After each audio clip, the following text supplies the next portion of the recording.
Man, I tell you, this one is a tough one. This lady, she is speaking out and looks like CVS then took her baby away from her. Man, check this video out. Make sure you guys like, share, and subscribe to this YouTube channel. Like how? How? That is the question we'll all be asking ourselves tonight.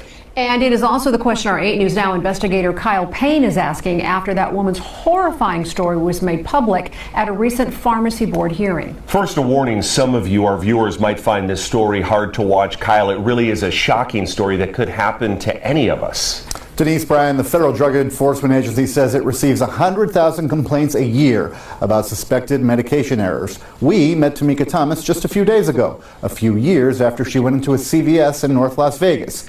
She got medication she thought was going to help make her pregnant, but the pharmacy got it all wrong. I don't come from a big family, so I wanted to make sure I had a big family. Tamika Thomas loves her big family. She has 4 beautiful, healthy kids and wanted one more. She was having trouble getting pregnant back in 2019 and more trouble when she had to have her fallopian tubes removed after 2 dangerous pregnancies. But she wanted to fight to grow her family. The fight you ended up having was a fight that I would have never imagined I would be fighting. The fight, it turns out, is against CVS, this branch in North Las Vegas in particular. She went in there to get prescriptions to help jumpstart her in vitro pregnancy. She went home, took the medication, and started to cramp.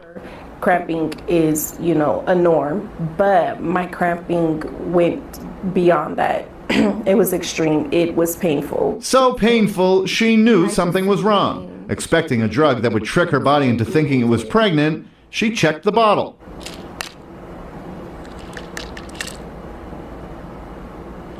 And your life changed that day. 2 CVS pharmacists who ended up in front of the pharmacy board had made a handful of errors filling Tamika Thomas's prescriptions. They ended up giving her a drug meant to terminate the pregnancy for which she had fought so hard. They did exactly the opposite of what I was trying to do. Not okay.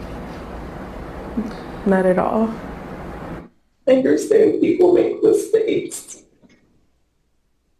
But that mistake took something from me. Thomas gave heart-wrenching testimony to the Nevada State Board of Pharmacy, which sanctioned these 2 pharmacists with unprofessional conduct and failure to adequately supervise the 2 technicians that made the original mistakes.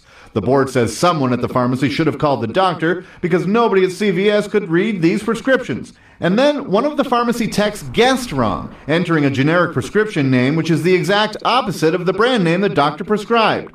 Then, the board says, the pharmacist failed to counsel the patient on what would happen when she took this drug, misoprostol, better known as the abortion pill, which destroyed those 2 embryos and broke something deep inside Tamika Thomas. And all I got was a sorry.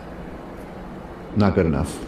It will never be good enough. A CVS spokesman mentioned that apology in a statement to the 8 News Now investigators. It says, "We've apologized to our patient for the prescription incident that occurred in 2019 and have cooperated with the Nevada Board of Pharmacy in this matter. Prescription errors are very rare, but if one does occur, we take steps to learn from it in order to continuously improve quality and patient safety." Well, I haven't kept an open question like that. But CVS's attorney repeatedly distanced himself from the pharmacist, both at the hearing table and in defense of his client. To suspend or to take action against a pharmacy license when they really didn't do anything wrong, wasn't pledged that they did anything wrong. The only allegations are that they had these pharmacists. And he pointed his fingers right at the pharmacist and said they did it. Correct. What did you think of that? I felt like that was not okay because he should have took initiative for the company as a whole. For his part, the attorney for CVS told the 8 News Now investigators he stands by what he told the pharmacy board and has no additional comment. But for Tamika Thomas, it does not end there. There's not enough that I can say. There's not enough therapy. There's not enough medication that'll take the thoughts away, that'll take the pain away. The pharmacy as a whole was fined the maximum under the statute, that's $10,000. At least one of those pharmacists no longer works for CVS, and they both got fined and are essentially on probation for a year. So, Kyle, I mean, you know, obviously there was the fine. One of them looked somewhat remorseful there in front of the pharmacy board. So we're wondering, you know, does Tamika Thomas sue now? What's her next? So far, no lawsuit. This woman had to work through quite a bit in order to even be able to talk about this with me and go before the board. And I know she'd like to sue, but this happened 4 years ago, and in most cases in Nevada, the statute of limitations is 3 years. And Kyle, we saw in your story there, CVS apologize. Did the pharmacist apologize? Because it's just like, how? How? All right, so there you have it. So a lot of people speaking up on this, so I wanted to give you guys this information and comment.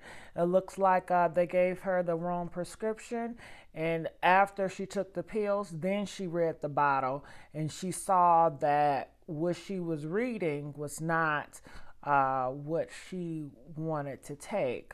So yeah, comment, let us know what you guys think about this, and I will see you guys on another video. Bye.